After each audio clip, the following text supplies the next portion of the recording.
Hello,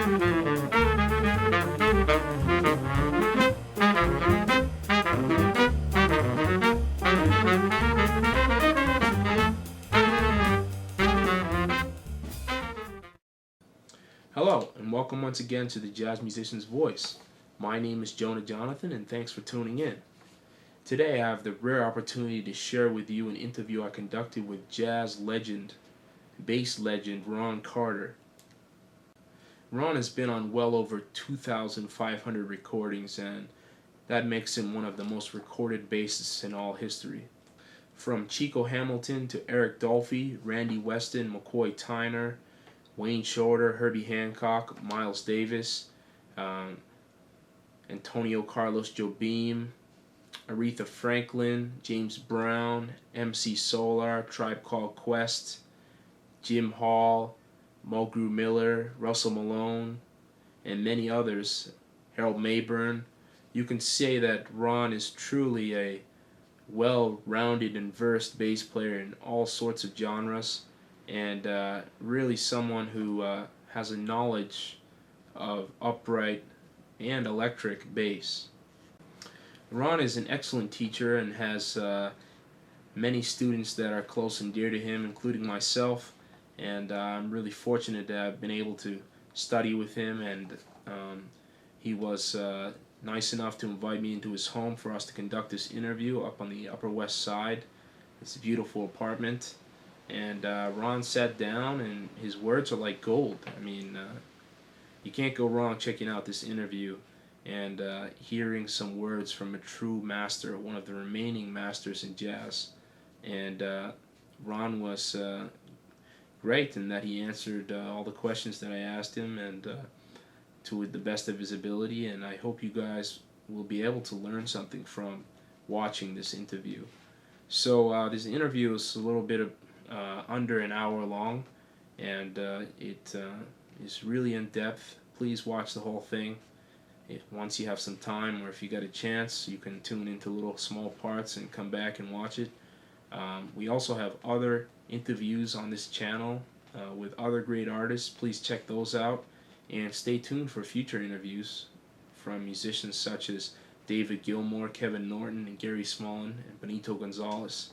So please continue watching and stay tuned. Ladies and gentlemen, today I have the great honor of interviewing one of the greatest and most recorded bassists of all time, Ron Carter. Now, I won't go into too many details about your early background because there are numerous interviews on the topic, as well as the biography recently put out by Dan Millett, Finding the Right Notes. But can you briefly start by telling us where you grew up and how you get started playing the music? I'm from Ferndale, Michigan, which is a block from Detroit. The teacher came in one day at the 3rd and 4th graders, 10-year-old groups, and said that here's some instruments. Play around with them and see which one you like the best, and the cello seemed to be the most interesting to me. So I started playing cello at 10, 11 years old. And when you started playing cello, what kind of music did you listen to? What was your only classical music at the time? What kind of composers? Just Bach cello suites, the Dvorak cello concerto, the usual cello library scales and skill development.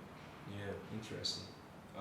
So then, you were really fortunate enough to attend the Cass Tech School, which is, in my opinion, one of the great art schools during that time. I mean, yes. So many great cats came out of there.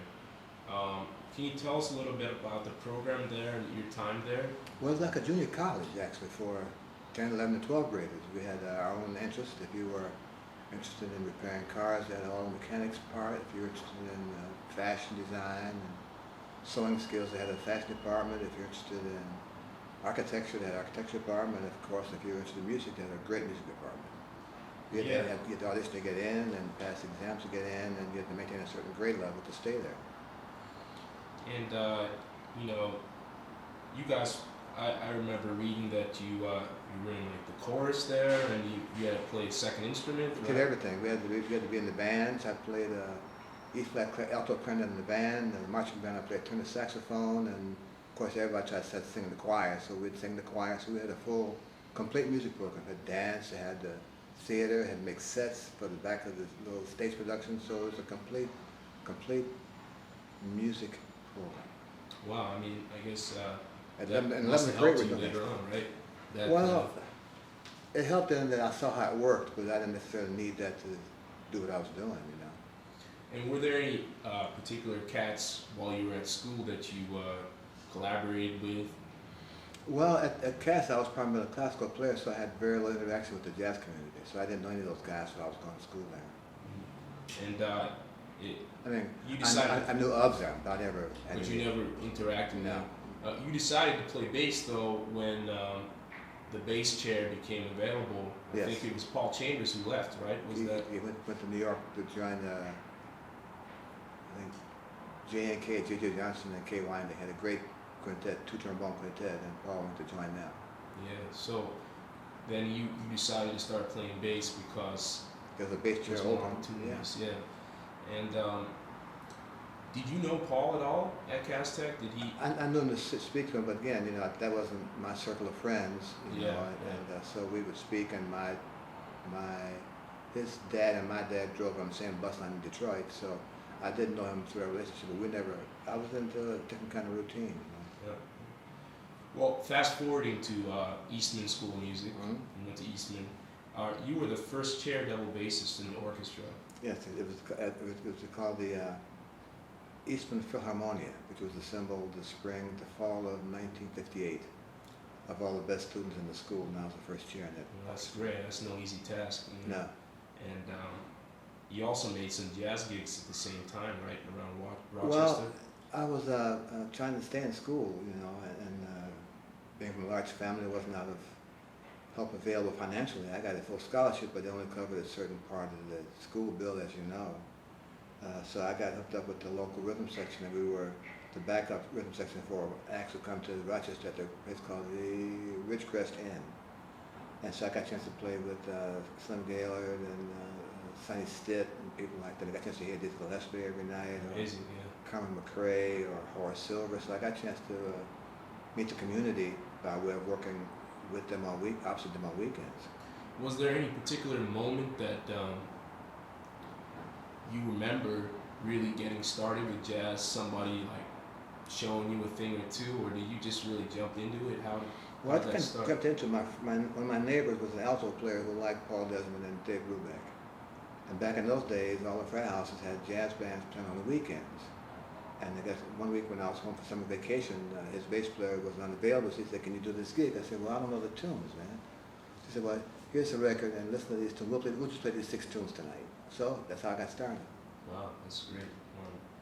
And one of the defining moments of your life was when the conductor, Leopold Tiskowski of the Houston Symphony, told you that he really admired your bass playing, but that the world wasn't ready for black bassist in an orchestral setting. It must have been really a crushing blow to you. How did you react to that? Well, and working at the jazz community, they told me that New York would welcome a good player. So I was, as a 20-year-old, to have your career crushed like that, you know, it's not an easy thing to get over, and I'm not quite sure I'm past that stage in my head yet. You know, intellectually I have a way to get around it, but you still feel some of the pangs of that kind of commentary, as honest as it was, and maybe it was a way, it's the only way I could have understood it if he put it in those kind of blunt terms, you know. Yeah. But I think that not a lot has changed in the past 52 years or so. Yeah, it's still 54 years or so, and it's still quite difficult for an African American to get a job in a major orchestra, for a lot of other reasons, of course, a lot of other additional reasons, but that's still on the plate, you know. But I think that his honesty and his bluntness was important to hear it straight out. You know, he said, "I like the way you play it, but the orchestra is not ready to hire an African American musician." You know, and we're talking about the '50s, man. Yeah. This is way before Rosa Parks got cranked up, you know. Yeah, it's a long time ago. So it was before the upheaval of civil rights really took hold, and he may have saved me some grief. In any event, he kind of helped me steer myself toward the jazz community, which welcomes good players with open arms. Yeah, and I'm sure that was a path that you don't regret one bit going into the jazz community. I'm working at it. I'm still working at it. Well, which guys in New York really inspired you when you started playing? Well, people think this is a strange answer, but not a bass player. I was kind of impressed by the skill level of J.J. Johnson. You know, he was able to find all those notes within a small range of the trombone. And Cecil Payne, who I worked with Randy Weston for a really long time, was able to take his instrument, which was common to Eric Carney and Pepper Adams and Fritz Charloff and Leo Parker, and Jerry Mulligan, and make their instrument sound like Cecil Payne, and that really impressed me. Yeah, that's interesting to be inspired by a different instrument to apply that knowledge to the bass and do something different with it. Which showed me possibilities that maybe I would not have seen if I had necessarily been enamored by another bass player or group of bass players. Of course, in New York, good players always impress you, because that's why they're in New York, man, you know, and if you walk around long enough, man, and listen to enough music, you find somebody that really knocks your socks off. Say, wow, check that out. Yeah. Well, another question I have, you mentioned to me, and it's been mentioned that you went to the Lennox School of Music. You were part of that. No. I was working up there with Randy Weston at a place called Avaloq, which was a resort center at the time. Oh, okay. And the Music Barn, which was run at the time by John Lewis and George Russell. They were like 2 miles away. Oh, okay. So every afternoon when I wasn't working with Randy at night, I would just go over there and just watch what took place. So I wasn't enrolled in the classes. Mm-hmm. But I did get a chance to meet and spend some quantitative time with Percy Heath and John Lewis, and we had George Russell, had some great talks, and it was a nice way of inadvertently networking with people who I would see way down the line.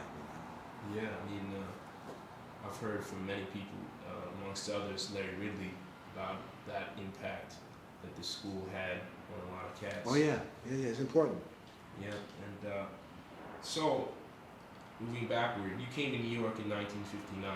August. It was truly an excellent time to be in New York for jazz. You started working with Chico Hamilton. How was that? My first experience on the road with Chico was an experience, as he was traveling all the time and knew all the ins and outs and made recommendations, the do's and don'ts, and told me about taking taxes out of my pay and per diem and filing income tax and publishing rights and royalties. I mean, it was really a free school for me, despite playing every night. I enjoyed playing with him. I learned a lot about how bass drum works. I learned about how to run rehearsals at a really early stage and being hopefully a band leader way over there somewhere. I got a chance to play with and meet Eric Dolphy and Dennis Budimir, so I had a great time with that band for about 8 months. Yeah, that's great that you're able to do something like that at that time. Nowadays we have to go to school, pay for college to try and get somewhat of a teacher mentorship situation, but back then I'm sure it was like... But there are bands around that offer that. The musicians today aren't interested in that. They're interested in all being band leaders, and it's kind of to their detriment, I think, that they're missing the chance to not be under the responsibility or have the weight of making those kind of decisions without any kind of real experience and watching them being made by someone else for a period of time. Sure. Well, after moving to New York, you started attending Manhattan School of Music for your master's in music. What compelled you to attend that program? Well, I had, once I left Eastman, I had auditioned for Manhattan, another school in Manhattan, and they accepted me as a student. And I thought that if I'm going to be in New York trying to earn a living, it just seemed to me that if I can get to go to a good school like Manhattan, which was not a jazz school at the time, but they had a great theater department and a great orchestra. So here's a chance for me to kind of maintain my classical skills, learn another view of how to compose and analyze compositions, and be in New York and meet some musicians who maybe I could get some jazz pictures along the way. So it was kind of a great move for me at that time. And it must have been a challenge, balancing your family and working gigs, and being on the road at the same time. Well, I think they just do that, man. I mean, the musicians who are responsible and they have a goal in mind. They hope that their family understands the ramifications of traveling, and that they will not get too bent out of shape if dad's not home for 2 weeks, or if the husband's gone for a week on doing some work. In my case, my family was understanding and encouraging, and when I could, I'd take them out with me for 4 or 5 days on the road. It wasn't too far away from New York, so it was a good time for me. Yeah, that's good. Now let's talk. You mentioned that you worked with Jackie Beyer, Cannonball Adderley, Randy Weston. Some of these early cats that you started working with, who was your favorite person to work with and talk with? They were all favorites because they all were open-minded. If I asked a question, I'd get an answer. And my job was to see how complete was the answer. Cannon was very forthcoming. Randy Weston talked about publishing. And Bobby Timmons knew a lot of songs I didn't know. So I thought, again, it was a good time for me to kind of keep my mouth shut and my ears open. And can we talk a little bit about working with Miles, since that was probably one of the... Not a lot, go ahead. The story's been told many times about how you got asked by Miles to work with him. But you really set a tone with him in the way that you kind of told him, hey, Mr. Davis, I have another band that I'm committed to.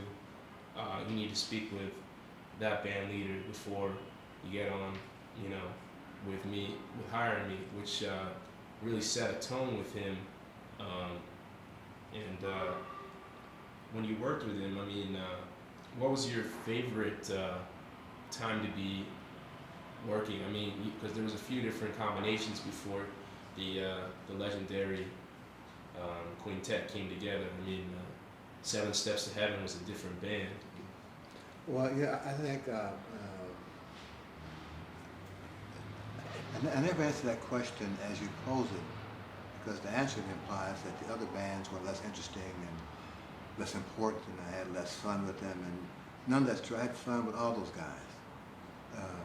The personnel was changing, of course, as I joined the band. Jimmy Cobb stayed on to finish the tour with Miles, and he left to join Wes and Paul, Wynton Kelly, to form a trio back West Montgomery. And we got back to New York from the 6-week tour. Harold Mabern and Frank Strozier playing alto left the band, and George Coleman stayed on, and Herbie and Tony joined the band. So those were times when the band wasn't in upheaval, it was settling to a personnel. And while this settling was going on, we were learning in the library. So again, it was a chance for me to go to school free. I'm learning how my songs work.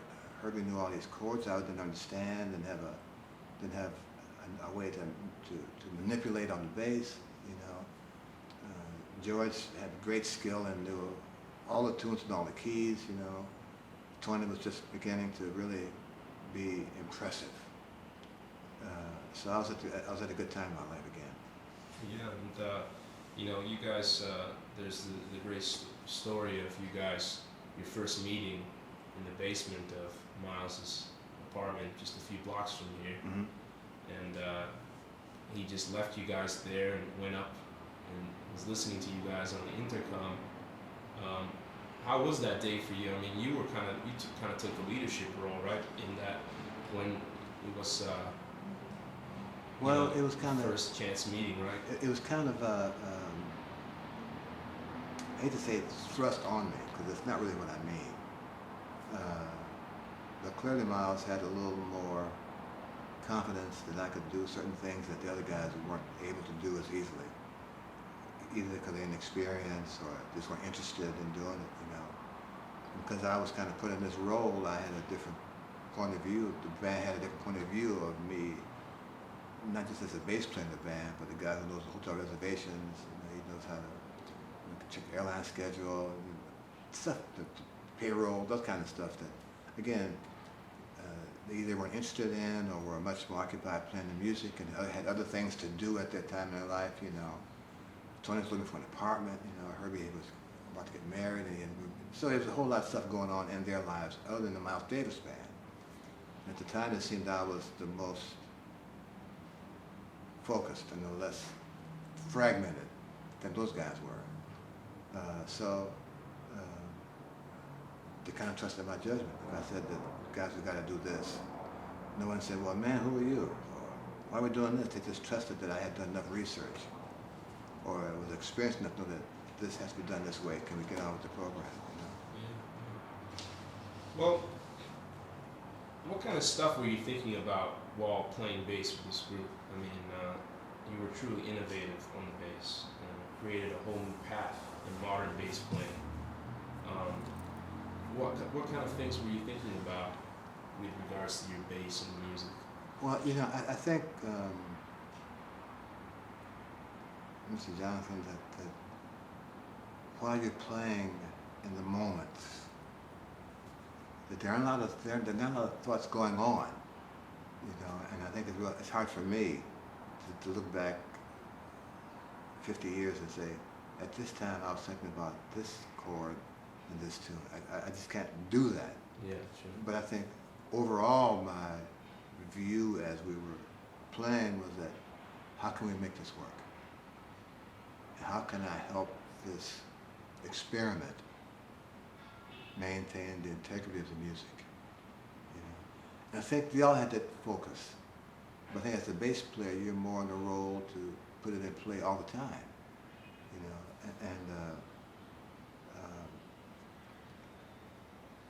if I were to listen to some of old records, I could say, well, here I was probably trying to play this chord and make her mention that this note that I'm playing is not the root of the chord, but it's the fifth of the chord.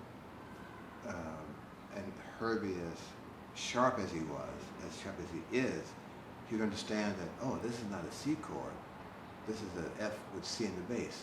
And once we understood that kind of language, you know, the stuff kind of fell in place, or fell in place most of the time. Sure. Well, there's a lot of material that's recorded for the time you were with Miles. Yeah. What is your favorite recording? Well, you know, I haven't heard them all, and they're coming out with stuff every day. When I listen to them, I'm amazed at the results, because at the time we're playing it, we're just trying to work it out, you know. And as I've gotten older and as I've taught more school and more classes and been asked more questions, I've had to go back and kind of analyze some of that stuff to try to figure out what was going on. And all I can come up with that those guys must have been crazy at that time, but it worked for them. Yeah. Well, can you tell us a little bit about spending time with Miles as a person? You told me once that he used to come over and hang out with your family over here. Yeah, he loved my kids, Ron Jr. Miles. He would horse around with them and show them boxing moves, stuff like that. And of course, to those kids, to my sons, just a neighbor. He wasn't a famous person who played trumpet. He was just a friend of Dad's, you know. And a lot of their friends, as they got older, didn't understand why they didn't feel awestruck by this guy coming in their house, you know. And they tried to explain to him, well, he was just my dad's friend, you know.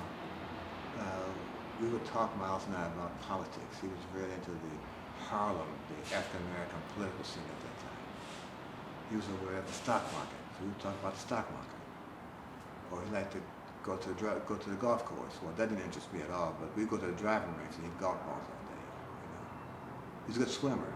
I didn't swim, but we'd go to the pool and we would talk about the music, or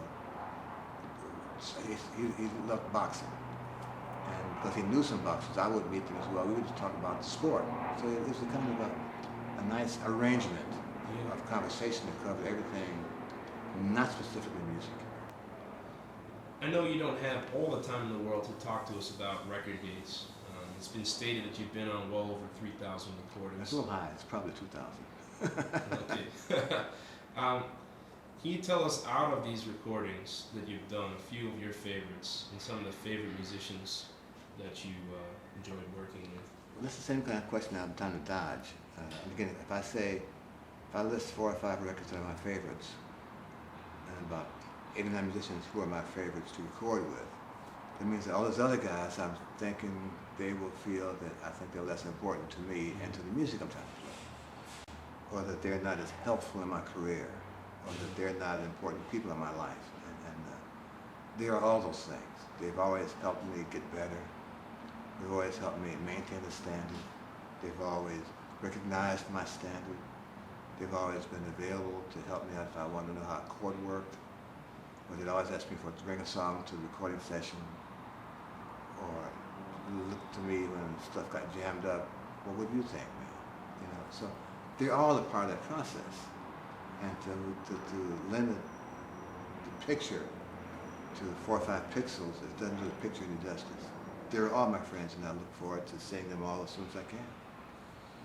Okay, I'd like to talk about a few of my favorite dates that you're on. I especially enjoy your work with McCoy Tyner on The Real McCoy, with Elvin Jones and Joe Henderson.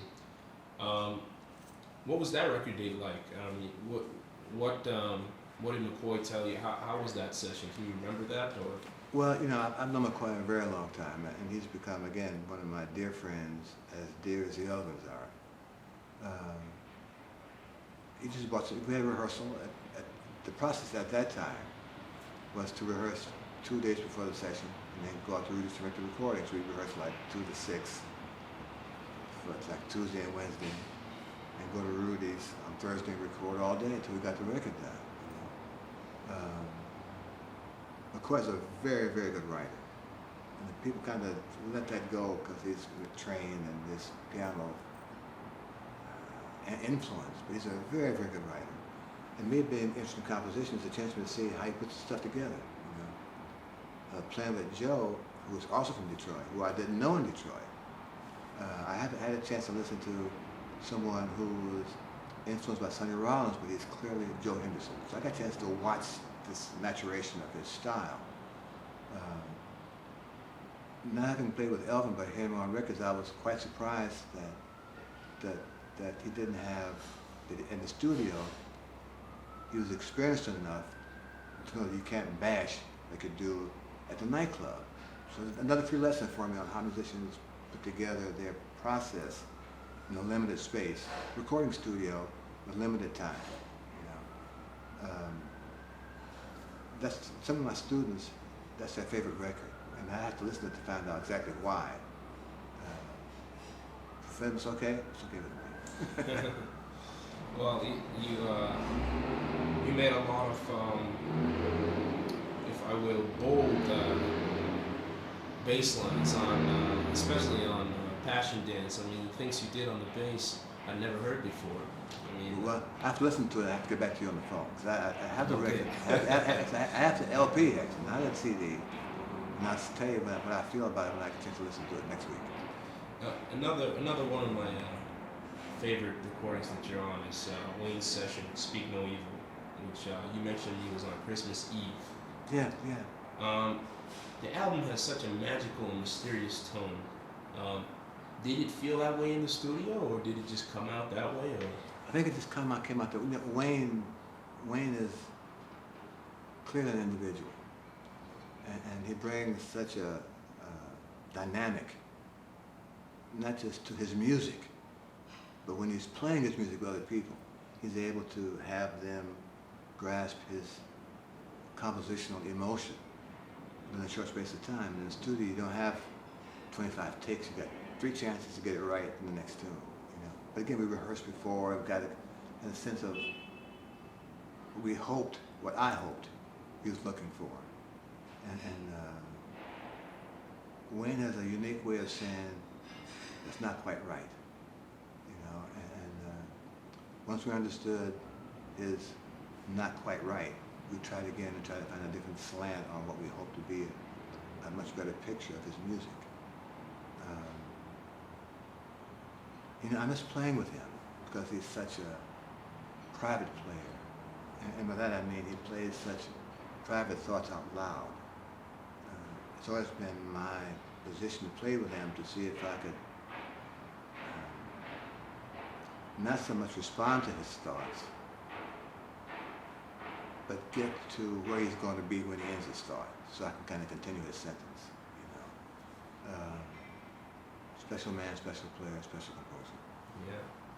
Well, you were also really fortunate enough to work with the great Antonio Carlos Jobim on his recordings, including Wave, which is just a beautiful album.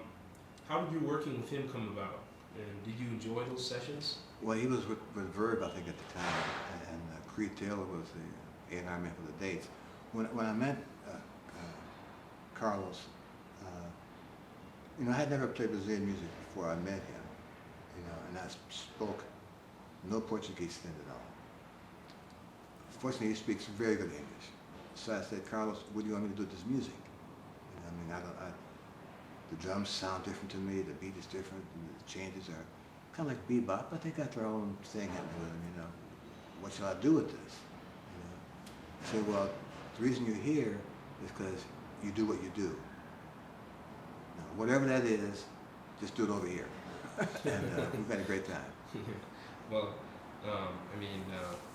that kind of music, it's been immortalized all over the place on television, in movies, elevators, anywhere you go, you can hear it, and it's really great. And your work with Herbie Hancock also is just wonderful, especially Speak Like a Child and Maiden Voyage. On those records, the bass sounded great on those records, man. The bass was just in charge. I've just kind of gone along for the ride, Yeah, it's, those things are some of the first jazz that I ever heard. And you mentioned that Herbie talked to you about chords and teaching you about chords. Anything else memorable that he showed you? Well, I wouldn't say he was teaching me about chords. He showed me chord voicings, Herbie's very interested in gadgets. And he would just buy a gadget in a heartbeat. So I said, Herbie, what does that do? He said, well, it does this, and then you do this, and you do this, and then you do this, and it works okay. I said, well, for you, can you write that in 4 or 5 words or less so I can get this process down? Mm-hmm. So we always had a great time, and again, I would love to play with him within the next 8 minutes. One very obscure record, I'd never known about it until I saw it on YouTube, was your 1980 album, Empire Jazz. Oh, yeah. Star Wars theme. Yeah. How did that come about? Because I really like Star Wars, and that was pretty unique, to hear that. Well, someone knew Robert Stigwood, who had the label for the Bee Gees, and they heard that he had the rights to doing, he was interested in doing a jazz version of the movie Empire Strikes Back. Yep. And this person knew I was trying to get into writing music for film. So they told me that, well, the film's already out, but the person's interested in having a jazz version of some of those themes. I said, well, I think I could do that. So Mr. Stigwood's secretary, whoever she was, called me and said, Mr. Stigwood wants to talk to you about doing this project, and so I said, well, I have to go see the movie so I can find out what it is, So I went to see the movie, and thought there were some really nice melodies in there, but I didn't know how to do them for a jazz band. I had no music, I just had the movie on the screen. So, and as the process went on, to put me in touch with John Williams, who did the score, and he sent me the melodies he had written, and my job was to make them feel like a jazz project. So I got some guys who I knew who would not just trust my judgment, but if it could have been done better, they would have done it and told me after the date. The thing about the project was that when they did the cover for the LP, they had to make sure that no alcohol was in the neighborhood of the characters of Star Wars. And they got a real lot of airplay. Unfortunately, Mr. Stigwood went on the boat and never came back. So all our projects, they kind of went like this, But it's one of my favorite records. I can tell you that because I did it 4 years ago at the Chicago Jazz Orchestra. It was really nice. Yeah, great stuff.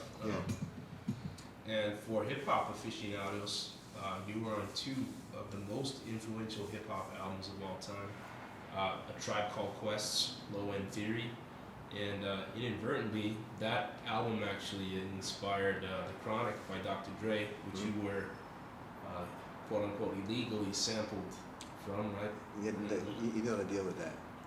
And how did you feel about being part of early hip hop? Well, you know, we all have the same notes. We're trying to all put them in a certain place that pleases us. You know? Not being well aware of the industry, but hearing some samples on radio, I thought that the language was really not what I would want to be associated with as approving of those sentences. I mean, they're just kind of, it's not my language because it's a little different than that, you know. And you make a record, it's permanent. When people hear it, they think that you endorse that kind of language skill. So I wasn't really too keen on doing it because I didn't want to have that tag on my name. You know, he played these record guys cursing and doing it. That's not what I do, man. Yeah. So I talked to my son who says that it's a good band, and they were really the most musical of the bands at that time. And if the guy calls back, take him up on it. So Q-Tip called me back. We had a discussion about the music and what I thought would satisfy my intellectual needs, you know, and I'm available at this certain time. If we can work it out, I'm happy to do it, you know. So I get to the studio and he has the script, the poems out. I said, "Would you read them to me so I can see what your angle is here, you know, what directions this stuff going, you know?" And the words were really kind of nice, the ones I heard, you know. And I said, "Okay, we'll do this." So I picked the tracks with them. I said, "No, when I leave here, don't change the words." Yeah. You know, it worked out really very well for everybody. Well, yeah, I mean, and that brought your bass playing to a pretty wide audience of younger musicians. Yeah. A few of my peers, they know you through that album. Yeah, You know, yeah. "Oh, Ron Carter, yeah, he's on, you know, Low End Theory." I mean, now talking about your work as a leader, you have recorded many works as a leader. How did you come to start writing music? What inspired you to move into the leader field? So Well, to speak? I think every musician wants to be a band leader. Whatever the age level, whatever the experience level is, whatever instrument they play, they all want to be in charge. And bass players are no different. You know? And I just thought that I'd been in the sidemen long enough, and I had learned from all the bands I'd played with and watched play and listened to play. I thought that I could do a good job as a band leader. Not only that, so I could hire musicians that I wanted to hire and have a library that I felt comfortable with because it was my choice of a library. The issue then was kind of find a band who agrees with my possibilities. So the first band I had was Kenny Barron on piano, and my dear friend Buster Williams on bass and Ben Riley on drums. We had a 4 or 5 year run that for me was a really great leadership growth time for me. And I cherish those moments as I still do those guys. Yeah. I mean, that's some great music, and one of my favorite albums that you've produced is Friends, which is like the next record. almost third stream classical and jazz. Well, you know, recording. that's not my term for it, but okay. It's a chance to write for 4 cellos and talk to Hubert Lawson coming to New York for as long as the date went on. And if you want to hear a flute playing, you have to listen to Hubert Lawson. So my view was that if I get these players on the date, if I write it right, music will take care of itself. And I'm very happy with the results. Yeah, it's a great album. Okay, now moving on to some bass questions. Okay. So You are B-A-S-S or B-A-S-E? BASS. Okay. You are truly a scientist on the bass and making it sound good. Can you tell us a little bit about your concept of making the bass sound good? Well, I think, as I tell my students, the first thing you have to do is kind of get a sound in your ear that you want to be responsible for. That means whenever the bass comes out of the case, you got to have that sound in your ear. And you got to work toward maintaining that sound under any kind of circumstances. I've experimented with strings and different sound posts, and I've just kind of been a scientist of what effect do these things have in the sound I think I hear. And can I find the right combination of strings and instrument and hands and skill level to make the sound I think I hear always available to me. It's a long process, it's a very expensive process, it's a very time-consuming process. You know, I think once you get the sound in your ear and are willing to do what it takes, practice, practice, practice, to get the sound you want all the time, it kind of comes by itself sometimes, most of the time. Well, how should people practice? Because, I mean, you really taught me about practicing. I didn't know anything about practicing before I started working with you. For people watching this, what can you tell them about practicing? Well, my first comment to you was that you gotta practice honestly. And by that I mean, if it's not right, you can't say, okay, tomorrow's another day. You got to stay with it until you get it right. You can't accept almost as being good enough. You have to go in and look for some specific goals for this practice period. If you have an etude for a lesson, you have to start here and end here at the practice time, knowing that in this space, you've gotten either the better fingering, you've gotten the better bowing possibilities available, you've eliminated some jumps around the instrument, you get the intonation better under control, you're playing with great pulse. Everything has a beat to it. I think if you can kind of focus on these items as you practice, the practice becomes more productive, which is what it's supposed to be. And when you practice, you just don't jam with yourself, man. You just need to get something that gets you better. And I'm not so sure that playing by yourself all day in your room with a bass player is going to get you better. You need to have some parameters. You need to start here, you need to end here, and in this spot in here, have a productive point of view. And as a student of yours, you've told me something that frustrates you about music programs, that they spend a lot of time requiring bassists to learn melodies and soloing, but not enough time teaching bass players how to walk and create bass lines and the theoretical aspects of the bass. For people watching this, what are your comments on how the bass should be taught to students? That's a pretty long paragraph you just gave to me, and I hope the answer is not too short for the length of the paragraph. I think bass players are kind of missing the boat these days, in that they kind of lay as invisible as they can on the bandstand playing time, and when it comes time for a bass solo, the light goes brighter and they get brighter and play more energetically, play more enthusiastically, play louder, play more insistent, For me, I try to tell them, if they can look at playing time with people and the fun you can have by making them play different changes as you build your bass line. If you can steer the music from a swing tune to a chorus of more of a Brazilian beat, make the band go over here for a minute. Or if you can make the saxophone player raise his eyebrows when you play a D flat on the F chord. If you can get that happening, that's the fun of the bass playing for me. Man. I could play a year, man, and not need the solo to be comfortable as a bass player. Because I enjoy being in charge of the band, and I think bass players are. I enjoy bass players who solo. That their skill level. I watch these guys play, man. The ladies too. And I just get stunned at how much time it took to do that, to learn how to do what they do, And if they could devote half of that time to learning how to create a bass line, to make someone else hear the bass line as being as important as the soloist, they would get just as rewarded by doing that, And I think that once they understand the options available to them, the soloing doesn't seem so critical to their success as a musician as a bass player. As a bassist, what do you think it is that makes you such a highly sought after sideman and musician?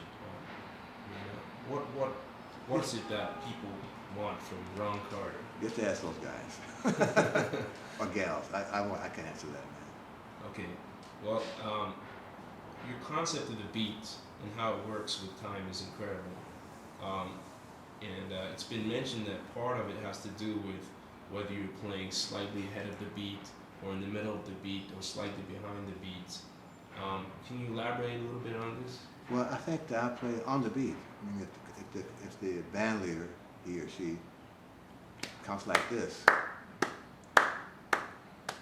that's where they want the beat to be. Why would I play like this? Or this? And clearly they want this.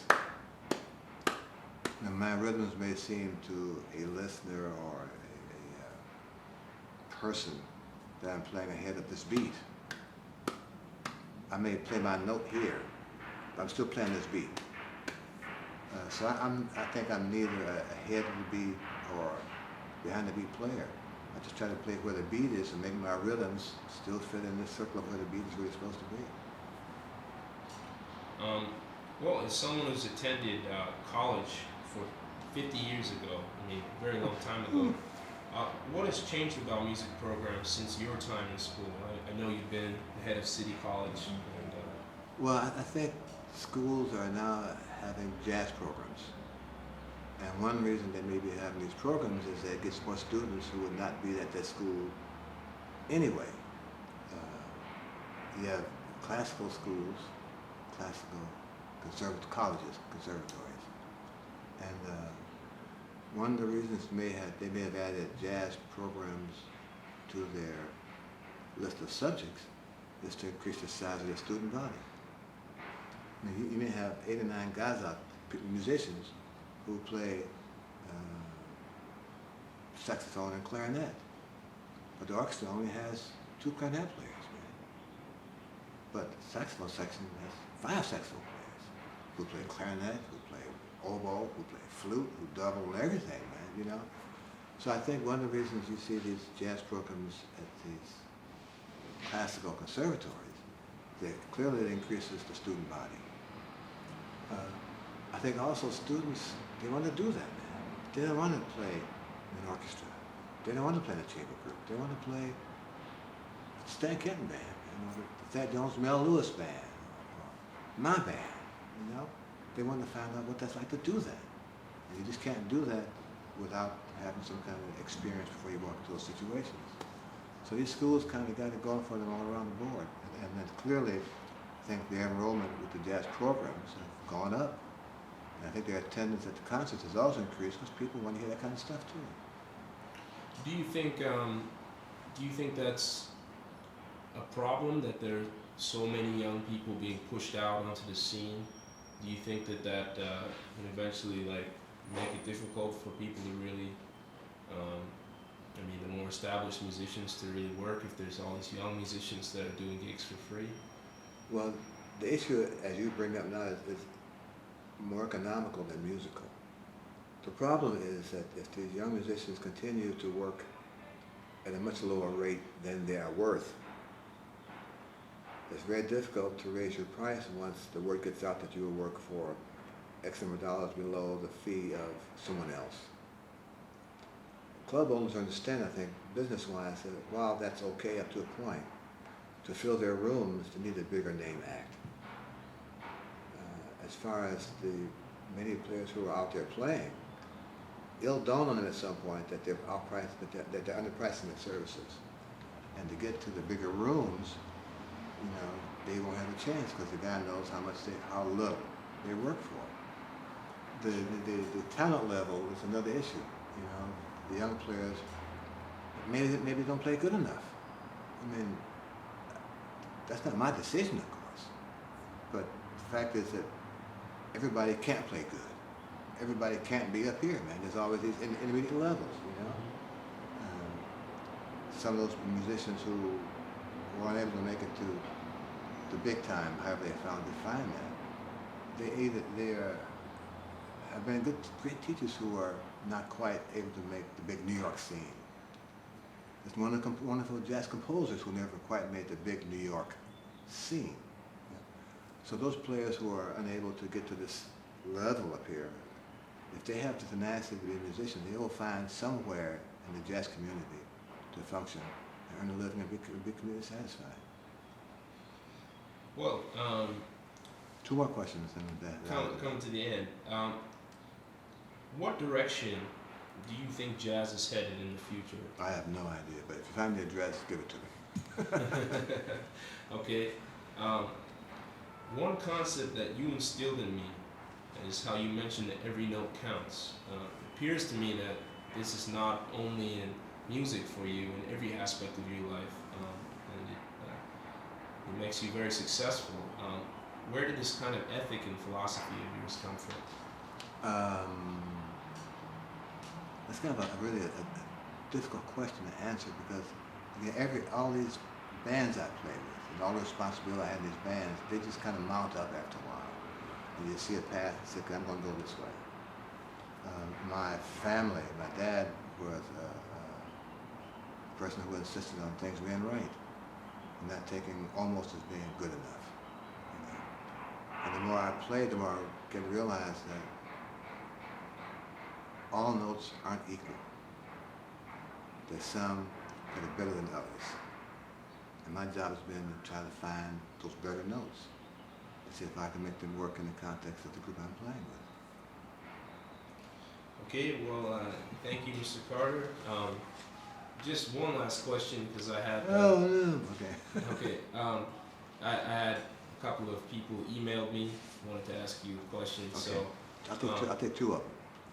Okay, that's what I had. You Okay. hear it from musicians that you should take every gig, but to what extent does, what extent do you feel that this is true? Is there ever a point where you should decide to really focus on what you want to do and focus on that? Well, you know, I think many young musicians, young, and I'm not sure how we mean young, but most of them young have not formed enough of a concept or a musical view of their own, or experience enough on how to respond to information around them that's coming at them on the bandstand. And I think these musicians need to play as often as they can to get these specific skills in place. They need to know how to pick a library for a set. They need to know what's the best tune, what's the best key for this tune, what's the best tempo for this tune, how to limit your solos to a reasonable length, how to make the band come to work and look forward to coming to work with you. But you can't get these experiences doing one gig a week. You get them by doing these little coffee house gigs over there and this little thing over here, and you just kind of pile it up and pile it up. When I came to New York, Bill Lee, a great bass player, a fabulous writer, he was like the king of the folk musician bass players. But there was so much work at that time that he couldn't do it all, so I ended up doing the work he couldn't do. So I got a chance to play with some wonderful folk singers who showed me things that I would not learn from the jazz community necessarily. You know, I subbed at Broadway shows. You know, I played at gigs where you play 4 sets a night for the weekend. I mean, these kind of environments are a chance to see if you really mean this business. And if you're going to be open enough to this environment to pick up on all these facts that come at you, how you talk to a club owner, you know, how you dress for the gig, how early you get to the gig, how you decide what is your worth for this gig. You can only find out those things by putting yourself in that environment. And my general concern, the musicians come to New York and they're already leaders. I think that's just kind of putting the cart before the horse. You know? And at some point, we all decide, I had enough of this gig, or enough of this kind of gig, or enough of that process over there. I don't know what they based those I had enough of based on. For me, I just thought that, okay, I've done this and I've learned all these items. Can I put these items I've learned with this level over here? I still maintain the integrity of the music and my personal view of how I have to get it done. I think when these musicians who are worried about what the drag this gig is and not getting paid enough money and whatever negativity they find in these gigs, they're missing a chance to grow. And I think that they're trying to control their own growth spurts by being more selective than they can be at that point in their career. Okay, one last question. This is a drummer question for a bassist. Okay. In order to avoid a muddy sound between bass frequency and bass drum frequency, How do you like the bass drum tuned? Well, working with Tootie Heath and Peyton Crosley, and Burnett Fournier, some wonderful drums, I've seen them take the bass drum head off and put newspaper in there to kind of control the amount of vibrations that go on in there. Occasionally, that's not possible if it's not, if you're just sitting on the jam session, just kind of hanging out. I try to, if it's possible, I try to have them tune the bass drum so it's not in the range of my A and my E. Because it just wipes out all those notes, man. It's like I'm playing with the mute button on, man, you know? Sometimes the floor tom-tom is the wrong note for my instrument. And in my groups that I'm responsible for, I try to have the drummer tune that tom-tom so it's not in my mid-range. In my group, the drummer plays with a piccolo snare drum, which is a really bright sound, which makes, for me, the whole range from here to here is wide open because there's not this drum sound of pitch that's in the way of my range, you know. But sometimes you don't have those choices. So my choice then is that can I find these notes and still get out of this bass drum range or this tom-tom range and still have my notes available to everybody for each note. Okay, well, Mr. Carter, thanks a lot for doing this interview. And where can people find your book and your website? Well, my book is called Finding the Right Notes. It's available through Artist Share, or you can go on my website, www.roncarter.net, and you will find a button that tells you how to order the book. Thanks for your time and spending the afternoon with me with the telephone and all that stuff going on to have a nice conversation. Thank you. Okay, thank